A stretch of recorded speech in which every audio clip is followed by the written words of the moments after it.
Le que cree de bratrato antua, acá papatua, nana mamomu, aguaquí. Bueno, ¿y eso qué es? Es un profesor, querido, amado profesor. Primero que todo, buen día, mona day. Good day. Profesor, es porque acaba de llegar alguien que dice que en su infancia fue uno de sus más grandes amigos, que le dicen el tigre. Y que ese tigre dice que por qué no apareció ahora en el libro que usted escribió de la historia olvidada del Barrio Valle. Sí, él recuerda las noches de baile nocturna en los bares Costa Azul, del Gordo Barandica, los de La Aguilita, los de los bares cercanos, los de Roberto Rosanía, y cómo bailaba y las luces resplandecientes pegaban en sus zapatos blancos. Y usted ahora, ¿por qué que es escritor y que no se acuerda de él, profesor? Y que por qué no salió en su libro últimamente. En cambio, salió en algunos, nada más, en los primeros, profesor. Y ahora el de 125 páginas no sale.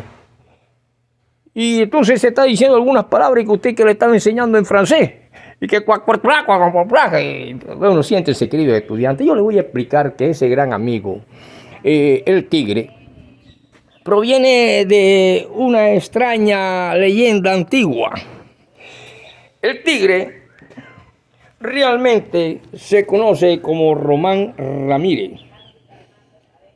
asesinado una madrugada en la esquina de las 4 esquinas donde se encontraban el Chihuahua, el Jumbo, el Jet de Angulo y una antigua tienda que existió, que hoy hay un bailadero ahí, que era la tienda de Chuchú, y que también llegó a tener Marta, la hija de don Gerardo, el que aparece en el libro suyo, profesor Odas de Arena, en homenaje a don Gerardo, un santanderiano pujante. Y que ahora en estas épocas de barbarie, en que los tenderos que vienen de Bucaramanga, de Antioquia, de Cúcuta, los diferentes tenderos, incluso los barranquilleros y todo el que pone un negocio se ven amenazados por unos jovenzuelos vagos y parásitos de la sociedad que están extorsionando. Entonces, cuando aparece en las escuelas de sicariato en Antioquia, tal parece que han ido apareciendo algunos muertos ante estas bandolas, y que de los costeños, los otros, y muchos que en las avenidas de Venezuela crearon el pánico con gente ignorante y gente así que crearon bandolas y crearon un barrio aquí en el Bajo Valle llamado Caraquita o la calle de los venezolanos. Las grandes bandolas no han podido, y se añora al gran Álvaro Uribe, el de los falsos positivos y de las masacres, y que al fin y al cabo nunca ha podido con ninguna guerrilla. Ahora tratan de que esa inseguridad es culpa de un actual gobierno. ¿Y qué tiene que ver el tigre con esto, profesor? Bueno, sencillo, muy sencillo. Al ser asesinado por una droga a las 3 de la mañana en estas 4 esquinas, donde estuvo el Chihuahua, estuvo la San Andresana, un restaurante, la esquina donde estuvo la hija de don Gerardo y antiguamente en los años 61 don Chucho, y la esquina de Carlos Angulo, el excampeón nacional, hermano del Maraca. En esas 4 esquinas, después de subir el Bajo Valle, alguien lo estaba esperando cuando él, después de recibir una botella de whisky y unos pesos que le regaló uno de los hijos de don Gerardo que estaba en matrimonio, llamado Manuel, lo mató un individuo del barrio mismo por tratar de quitarle la botella de whisky y el vicio que traía. A ese individuo que lo mató a él, lo mataron después atracando en el barrio Los Andes, porque se metió a atracar a un policía que tenía un negocio y ya lo había atracado 2 veces, y esta tercera vez lo esperó, como tenía su revólver, y lo metió dentro del local. Entonces, así este barrio se fue desenvolviendo entre gente buena, gente mala, ladronzuelos, parásitos y bandolas, y ahí creció Eddie Muriel. Y Eddie Muriel, el autor de la historia olvidada del barrio Valle y Odas de Arena, donde se menciona a don Gerardo, y donde se menciona al tigre que no aparece en esta nueva impresión del libro de 125 páginas, ahora resulta que en la escuelita, dice un muchacho, aquí llegó un descendiente de Amarren el Tigre. Debe ser el espíritu de ese querido amigo que desciende de Amarren el Tigre y que era muy amigo de Martín Lobo. Ese Martín Lobo que con una boa en el cuello llegaba a la fonda de Dilias Vázquez, la abuela del poeta Eddie Muriel, y tiraba la boa ahí, y Enrique Tica y Nicolás Vargas se privaban al ver esa boa caminar o arrastrarse borracha en carnavales, mientras en el coquito cantaba Rufo Garrido y Aníbal Velázquez y Alfredo Gutiérrez. Nicolásita se privaba y Enrique Tica. Y Amarren el Tigre corría para allá y para acá, pero de ese Amarren el Tigre descendió Román Ramírez, el Tigrito, el gran amigo del poeta. Y el viejo Amarren el Tigre, un carro en la 68, cuando empezaron ya a echarle brea, después de ser calles de arena, lo atropelló un viejo bus de Lucero. Y así transcurre la historia, y ahora nos encontramos que precisamente es el tigre quien pregunta: pero profesor, si revolución no es una revuelta donde se echan cabezas, patas, mondongo y todas esas cosas, hay que revolverla, ¿verdad, profesor? Eso es revolución. No, querido tigre, revolución es un cambio estructural. La revolución surge cuando ya un pueblo no puede más con una pesada cruz que le han impuesto, que no pertenece ni a su cultura, ni pertenece a su idiosincrasia, pero que fue impuesta por el látigo y el hierro, y fue impuesta por otras culturas extranjeras que se adueñan y dogmatizan y monopolizan algo que dicen verdad. Por lo tanto, el tigrito, al ser asesinado y hace esa pregunta, me veo obligado como profesor a decirle: querido tigre, a tu espíritu que está aquí ahora, porque sé que moriste hace años y años, después de salir del matrimonio del Mañe.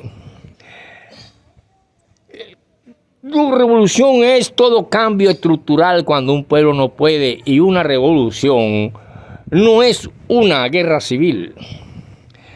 Una revolución son cambios estructurales que dan tanto miedo que llegó un hombre conocido como el terrorista Bukin en la revolución de 1917 en Rusia. Y los mismos marxistas, trotskistas, leninistas, los mismos revolucionarios le llamaron el renegado Kuski, porque él decía que no quede un solo burgués ni en las cunas.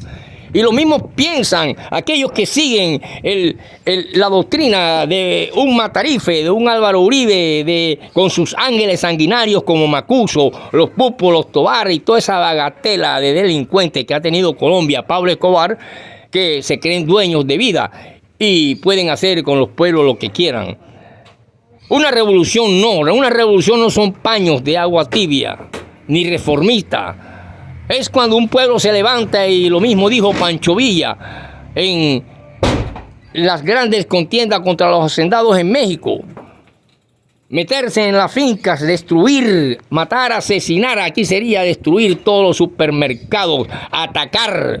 Aquí no existe ningún malecón, ni existe nada, ni hay que aplaudir nada. Hay que pelear es por la vida, por esa vida que está siendo ultrajada desde hace siglos. Por esa vida en que nos han traído una libertad, donde lo que ha llegado a imperar en Colombia, en el Estado, es la delincuencia de la toga, la delincuencia narcotraficante y paramilitar que ha estado en el gobierno durante 20 años últimos, y que aquellas cuestiones donde se recibían plata de los Estados Unidos y que a los oligarcas de aquella época le interesaba eran los ruples y barcos de dólares que venían, y peleaban por esa silla presidencial para repartirse ese botín, y lo demás que los yanquis hicieran lo que quisieran. Profesor, entonces es revolución. Sí, una revolución en Francia para despojarse de los hacendados y grandes terratenientes que eran los dueños de las tierras, y que solamente la palabra del rey era el que decía a quién matar y a quién no, y quién obedecer. Era Dios en la tierra, el rey, como hoy es el Papa y ciertos presidentes imperialistas. Y todas esas cuestiones, era el que determinaba todo. Y por eso nació como principio del cambio después de la Comuna de París, en la Comuna de París, donde nacen los libros en esa época de Los Miserables de Víctor Hugo, nace la guillotina de Robespierre y empezaron a pasarse y a capturarse a los anteriores gobernantes reyes y a mocharles la cabeza en la guillotina. Y por eso es que en Cuba usted no es tanto el delito de narco. El delito más grande en Cuba es cuando ya un pueblo se estructura y está dispuesto a dar su última gota de sangre contra la injusticia de los imperios. El delito más grande que nace en las constituciones es ser contrarrevolucionario. Ahí no interesa si aquí el cemento, si aquí la cuestión colombo-venezolana, la cuestión del empresario, donde muy pocos empresarios vinieron a invertir a Colombia, sino que mandaron toda la bagatela con 2 dedos de frente. Aquí, como éxodo por la cuestión política en Venezuela, el único empresario que llegó Guaidó y vino a vender y robarse el dinero de Colombo venezolano, donde trabajó un comandante mío. Y así nos echaron la bagatela y formaron mandolas y se trajeron mujeres de allá y a muchas prostituyeron y toda esa cuestión que están andando todavía, unos trabajando y otros no, aquí en Colombia, pero que lo que hizo fue inflar la delincuencia. Y al inflarse la delincuencia se han creado tantas vertientes de gente que no se sabe distinguir entre estupidez e ignorancia, que son 2 cosas totalmente distintas, y quieren meter el pico aquí en la política colombiana cuando no tienen ni idea ni siquiera qué significa esa palabra, qué significa revolución, y no dicen ni alzan la voz en su patria. Las leyes de Venezuela aquí en Colombia no valen 5 y las de Colombia en Venezuela tampoco. Las de Perú aquí no sirven y las de aquí en Perú tampoco, porque cada país es dueño de sus cambios estructurales, socioeconómicos, políticos y culturales. Por eso es que cuando él dice, entonces revolución es meter pata, gallina, bueno, eso lo hacen los carniceros, el carnicero de Praga. Lo hacen los imperios con bombardeos, con cosas. Lo hacen los netanyutistas, los israelitas, y desde la antigüedad con espada. Pero ya no se pelea con espada y ya revolución es una cosa totalmente distinta a la guerra civil cuando se apoderaron del canal de Panamá en 1903 o lo vendieron para repartirse el botín 4 o 5 gobernantes que todavía tienen hijos, nietos y bisnietos luchando por una curul, luchando para permanecer. El pueblo despertó y cuando el pueblo despierta es un dragón enfurecido que destruye, quema y se cumple lo que decía Pancho Villa o lo que decía el terrorista Bakunin, que no quede ni un burgués en las cunas. Porque ya que ellos lo vienen haciendo contra un pueblo que por algún motivo trata de buscar un ídolo o un gobernante que alivie sus penas, y entonces lo asesinan, como fue el caso de Jorge Eliezer Gaitán en 1849, y entonces nace una forma de violencia que es diferente a una revolución. Así, querido tigre, que revolución no es calabaza, cortar cabaza, como dijiste, porque yo entiendo tu lenguaje y tus estructuras lingüísticas que una vez te enseñé cuando te daba estructuras francesas y estructuras de la lengua inglesa, que es muy diferente a aprenderse de memoria, como una canción de Diomedes Díaz, hablar inglés. Profesor, porque usted domina es el Structural English. Por eso cuando estudiaba con el profesor Jaramillo y trajeron un profesor de inglés de Estados Unidos, pero que usted descubrió rápidamente que no era un hombre de clase de universidad, sino que era un hombre vendedor, podría ser del mercado, o un hippie, o algo así por ahí, por el estilo, y que hablaba el inglés, pero usted descubrió que no conocía el Structural English, sino que lo hablaba con aprenderse una canción de Daniel Santos, de Diomedes Díaz o de Poncho Zuleta. Y cuando usted le pidió la tiza, y él creyendo que usted era un neófito, usted le escribió medio tablero en inglés con unas palabras que tiene en su diccionario, el mismo diccionario de él, que era el Hoyo. Hombre, profesor, este no es un fenómeno, sino que no, sencillamente hay que estudiar y leer, querido estudiante. Por eso, querido tigre, tu espíritu está aquí y quiero que todos oremos una oración por ese amado amigo de la infancia que fue asesinado por una papeleta de marihuana y media botella de whisky que le dieron, y que sus manos quedaron pegadas en todas las paredes de las casas del barrio Valle y San Felipe, mientras él se trasladaba con la glándula del pescuezo, o con el pescuezo cercenado, agarrado con una mano, y luego se agarraba de la pared hasta que se desmayó cayendo a su casa. Ese es el tigre. Y que viene de amarren el tigre, y aquí ahora en la política hay que amarrar el tigre, porque puede haber una destrucción donde ni ejército ni policía van a poder con un pueblo. Y no es amenaza, es sencillamente política estructural. Nos vemos en la próxima.